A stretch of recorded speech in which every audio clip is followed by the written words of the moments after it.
I don't think I realised. I knew that I wanted to do a lot of work pre-Frankie, but I think it really landed when Frankie got here. Like, I did actually do it for her. Like I knew I was doing it for my future partner, for my future daughter, son, whoever. But it landed differently when she was finally here. I was like, yeah, it was really actually for you. Yeah. Yeah, so we share a common background in that we kind of came from, was it fair to say, dysfunctional families? Yeah. Domestic violence, is it fair to say domestic violence? Yeah. I had domestic violence in my family. I consider my family, at least it was dysfunctional back then. Yeah. And I made a pretty firm decision, I think by the age of about 12, that if this is what marriage and family looks like, that I wasn't up for it. The same. Did you? Yeah. Yeah. And so for most of my life, I was non-committal, never married, no kids, right up until 58 was when I finally committed to my partner, and 63 when I became a dad. So I had a similar thing to you. I mean, the topic you wanted to discuss today, which I think is excellent, is doing the work so that your kids don't have to do the work. And that's a perfect theme for like my life story, because I knew I had a lot of work to do if I was ever going to be able to raise a child the way that I think children should be raised.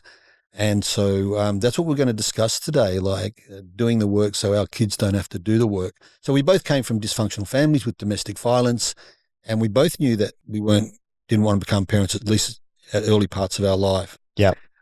So how did you go? When did you know that you did want to become a dad? And then when I did. Yeah. When were you first aware that you did want to become a dad? And then how did becoming a dad come about? I know how it happens. We have sex every now and then, and one slipped through to the keepers.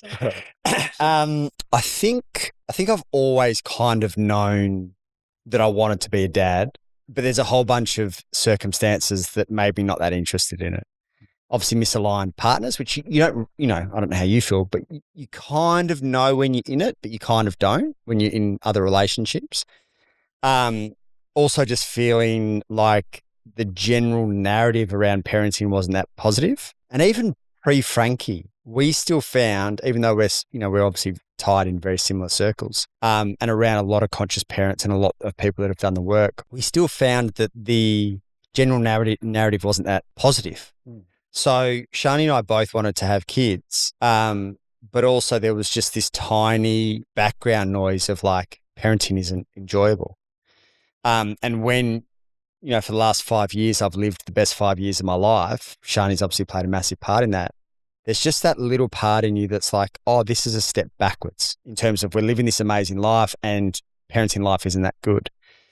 And there's a whole bunch of narratives that are playing out, e.g. it's the best thing you'll do, but it's also the hardest. But I didn't see a lot of like examples of like, this is really good. This is amazing. So I'm looking at the landscape and going, well, at some stage I have to give up the best life that I've been living for the last 5 years in order to have a child. And our experience has just been completely different. It's been absolutely amazing. And it's been really cool, in particular for Shani,